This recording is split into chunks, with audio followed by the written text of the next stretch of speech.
You know what I'm saying? We back. It's your boy with another drink. Wild tonic. Shit is fire.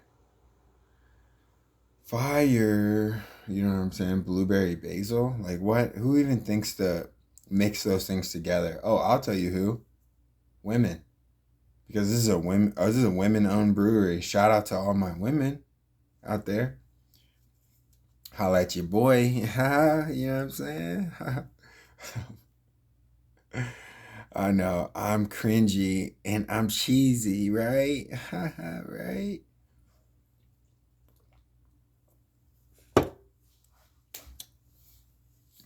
Yo, let's get into it.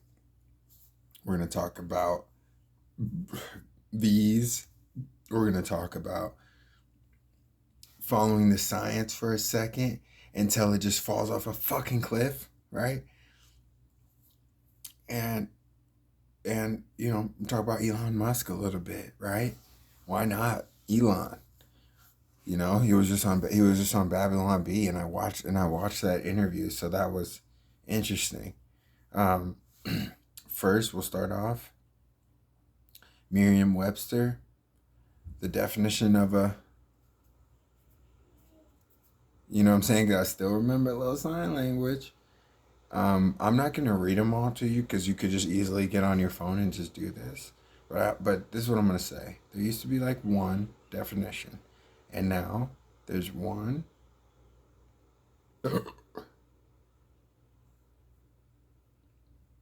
two.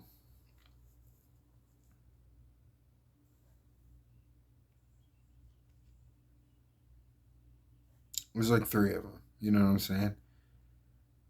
Like the RNA one got added, a preparation of genetic materials such as strands of synthesized messenger RNA that is used by the cells of the body to produce an antigenic substance, such as a fragment of the virus spike protein. Okay. I'm not a medical person, I'm not a fucking scientist or anything like that. But my brain can't really make sense of that. Like, that sounds good. Is it gonna work like that? Is there any side effect? Is there any weird side effects to that? Because we're not even asking what's inside of it.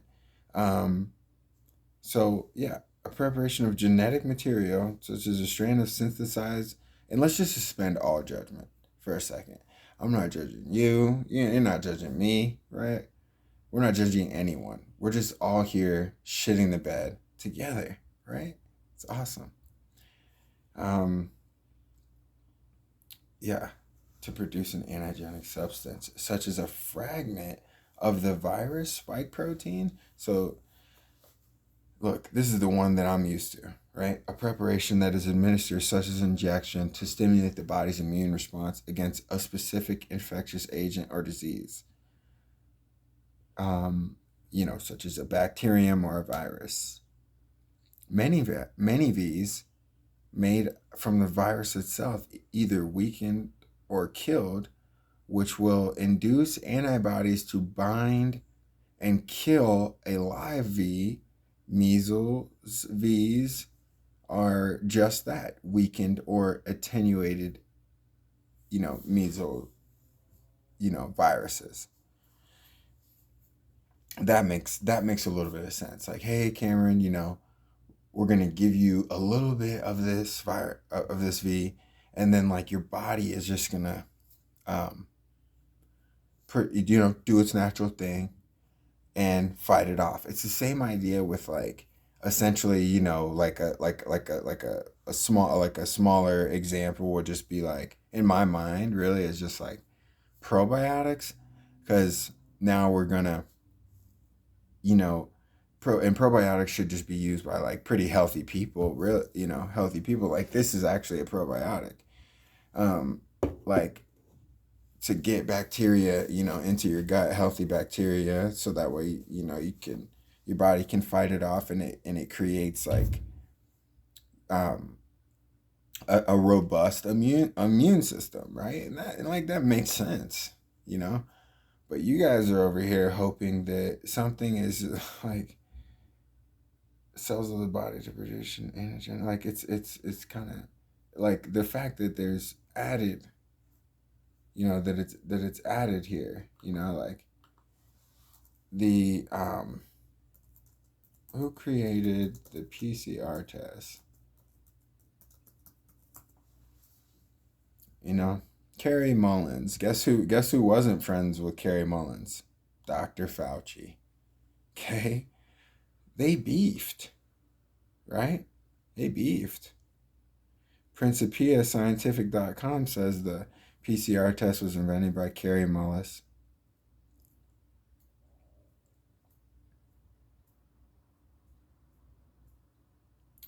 Yeah. Mullis told reporters scientists are doing an awful lot of damage to the world in the name of helping it. Here's an example. Okay? Note, vaccines may contain adjuvants,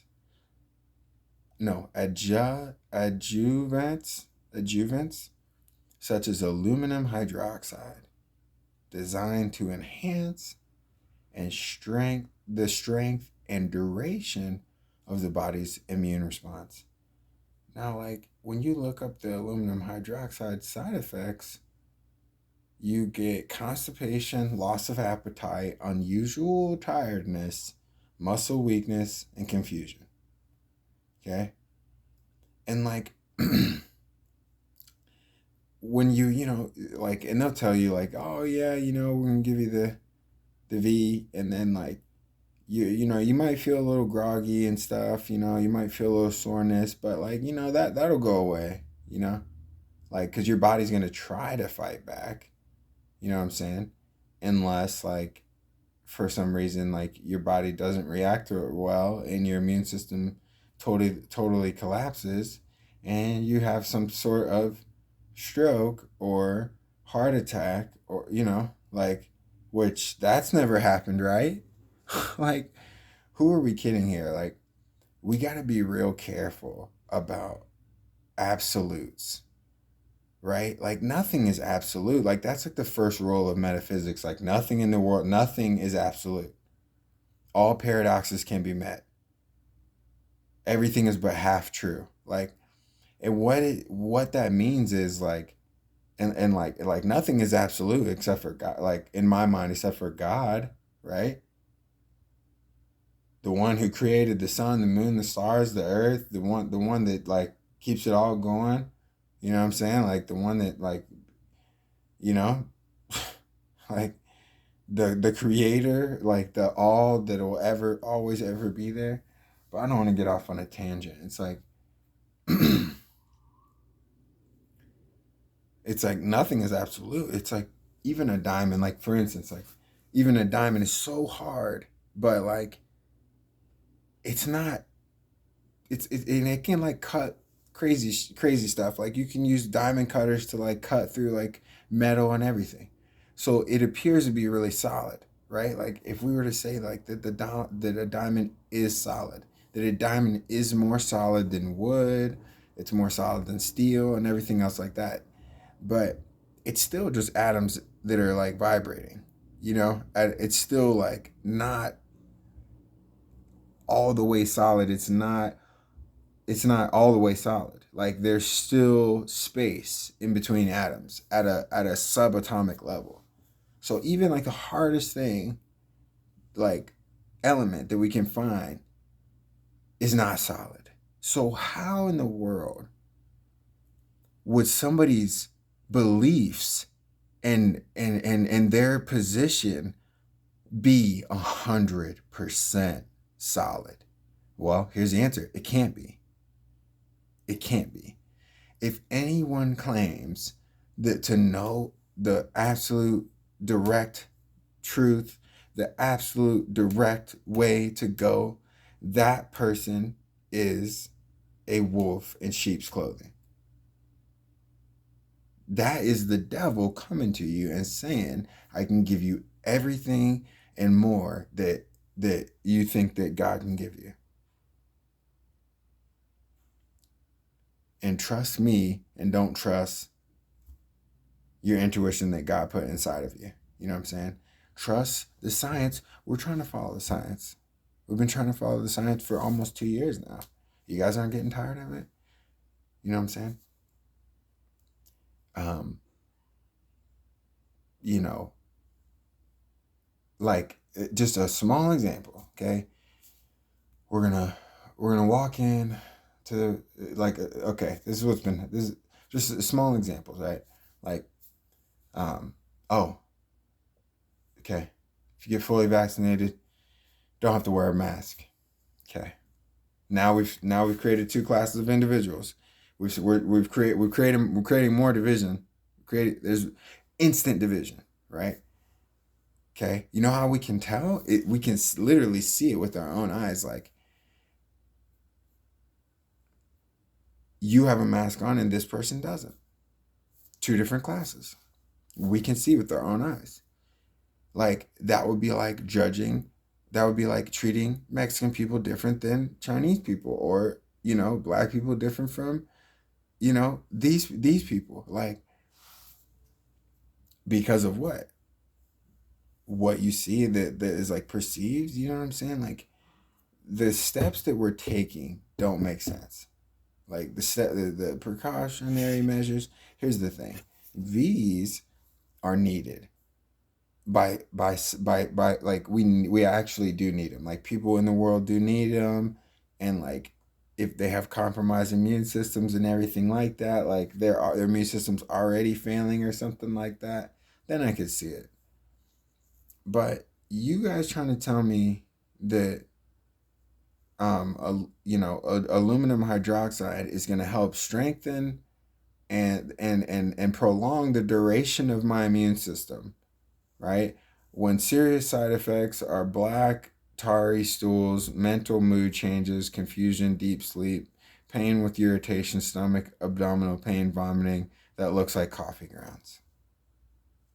So I'm trying to figure. I'm trying to go along and get along, right? Just like everybody else is, just like you are, right? Oh well, I, we want to see you for Christmas. All right, yeah, I'll be there. Well, we don't want to see you for Christmas because we don't want you to get sick and we don't want to get sick. Okay, everybody gets sick every year. You know why? Because people don't take care of themselves, right? You see a person with a mask on driving in their car by themselves. They're obese. You know what I'm saying? Like I said, like we're not judging anybody, but these people, the truth about it, and this is gonna hurt a little bit, is that those people that choose to put a mask on, right, at this point, whom like those people who choose to put a mask on, like without like I don't have a choice at work. Like if and you don't have a choice at work either, and like I understand that we have to get through this, right? Like like we have to get through this, but like there's been mistakes in leadership.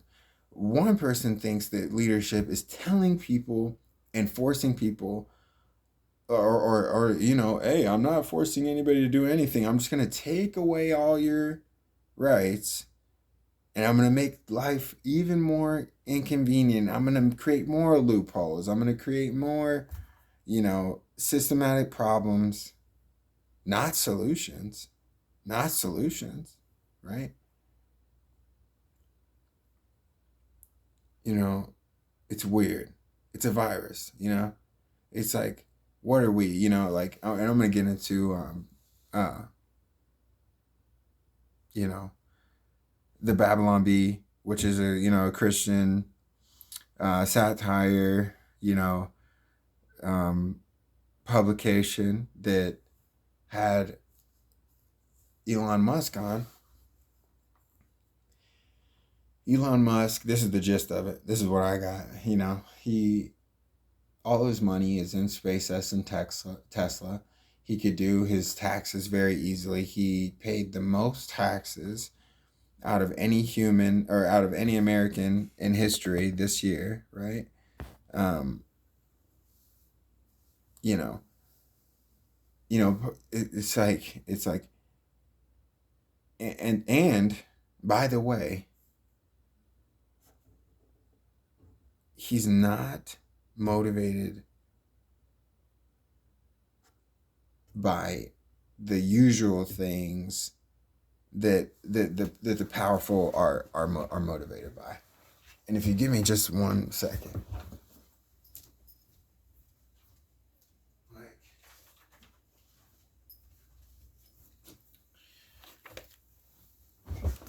like, all of his money's in SpaceX and Tesla. They both went almost bankrupt. You know what I'm saying? There's a disconnect between people. There's a disconnect between self. There's a disconnect between families. There's a disconnect between communities. There's a disconnect between the people and, you know, the higher ups. Like Elon Musk thinks that your company should be about making like better services for people. It's a service product, right? Like, so he's driven by passion because you can see it in his demeanor, like when he talks about SpaceX and he talks about space, like you can see like a love and a passion for it. You know what I'm saying? So it's like, well, why are you alive? I mean, well, what is life about? I mean, well, maybe it's about what you say it is and what you make what you decide it is, and and what you're passionate about, and what that is may be determined on your stars and how you grew up and how you're raised, and just what you like. Maybe it's fate. I don't know.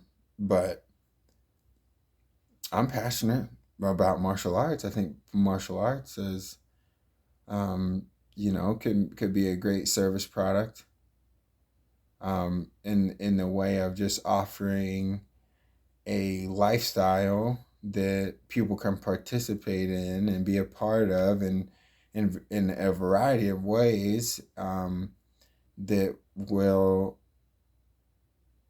be of ultimate benefit, to it will be of ultimate benefit. I mean, the byproduct of a gym is not the same as the off gassing of, like, the DuPont plant. You get what I'm saying?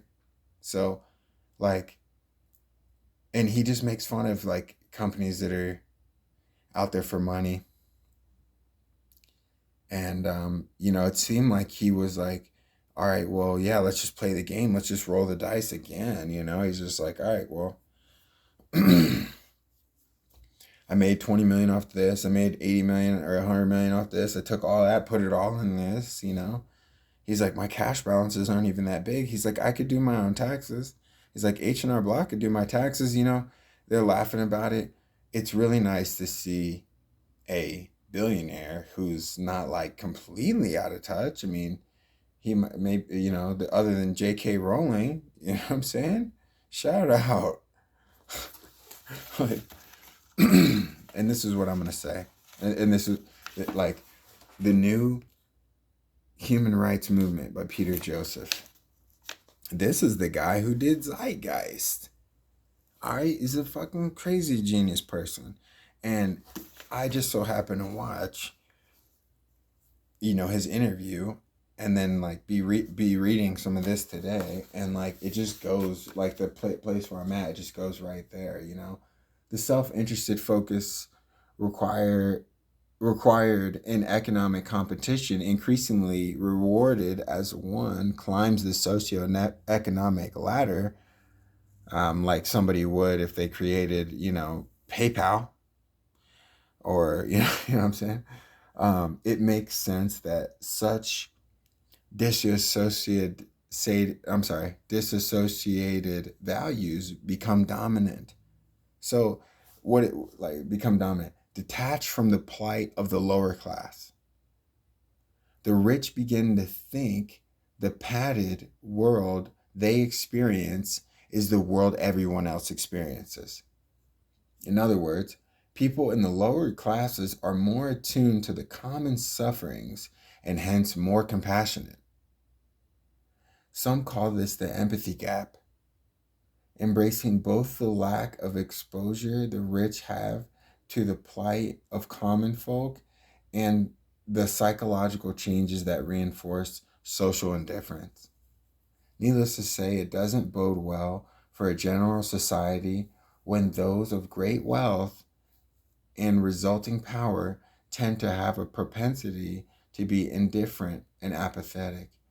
Another feature of this phenomenon is the relationship between the degrees of apathy and selfishness in the prevailing socioeconomic climate. The United States is a unique case for observing this, given its status as kind of for as kind of forbidden experiment in the class extremity and material culture during the Great Recession. Okay, hold on a second.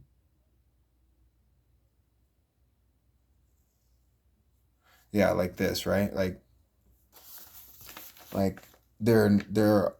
is also a correlation found between like um, wealth status and what charitable causes donated money goes to. Unsurpassingly, the rich tend to give to elite schools, museums, symphonies, and other more tasteful interests on average, bypassing social welfare programs such as homelessness or poverty. In 2012, not one of the top 50 individual charitable gifts went to a social service organization or to a charity that principal service that principally serves the poor and the dispossessed.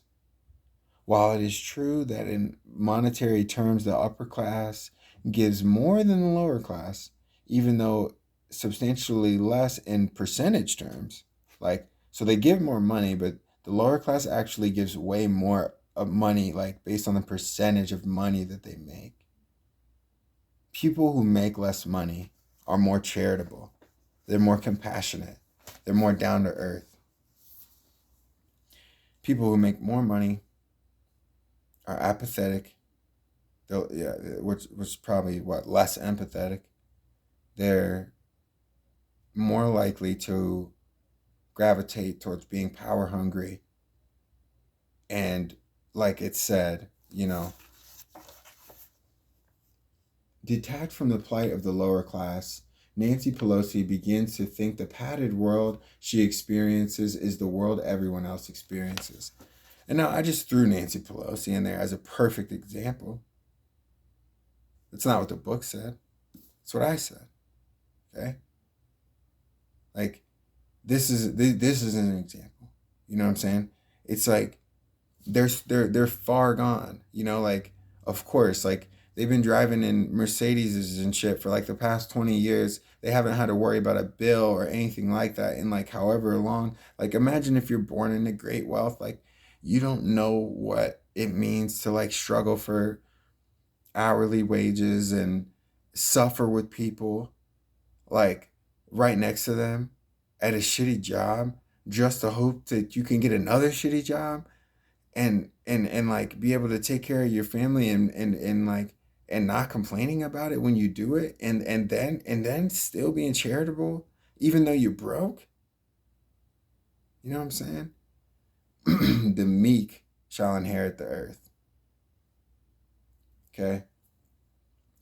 And it's harder for a rich man to pass through the eye of a needle than to enter the gates of heaven. It's something like that.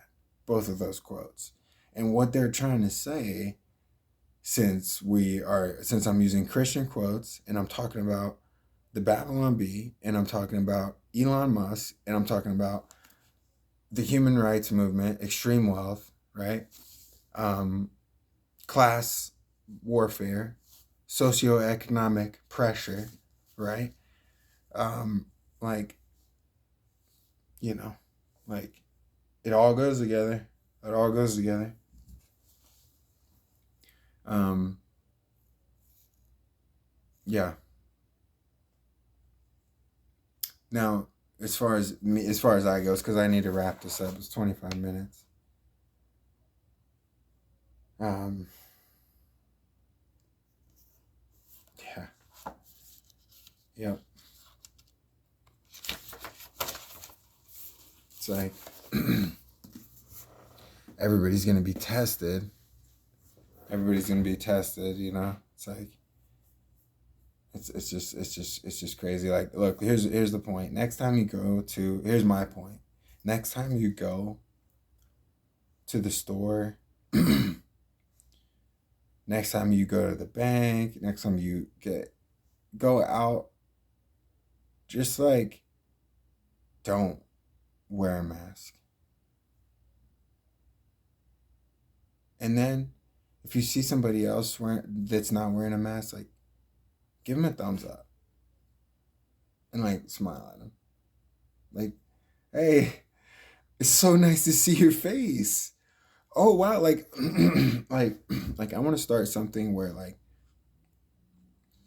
if you go to Target and you see somebody else who's not wearing a mask and like we hashtag it like no mask or something and it's I don't know and it's just like oh you see each other like and so you shake hands and you stop for a moment to like actually embrace and like shake hands like we don't have to hug like we can shake hands and and look at each other in the face and be like man it's really nice to see you oh my gosh so nice to see your face yeah.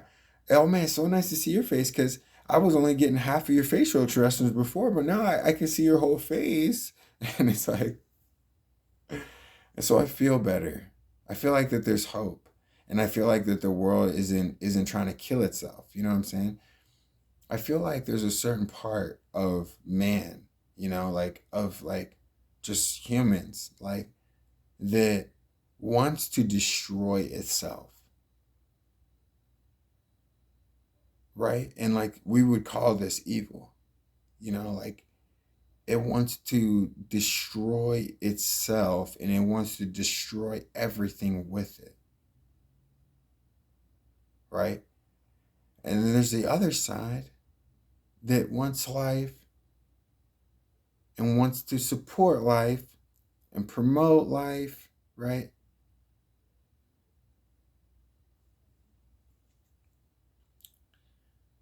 You know, and those two sides can't understand each other, right? But they need each other, right?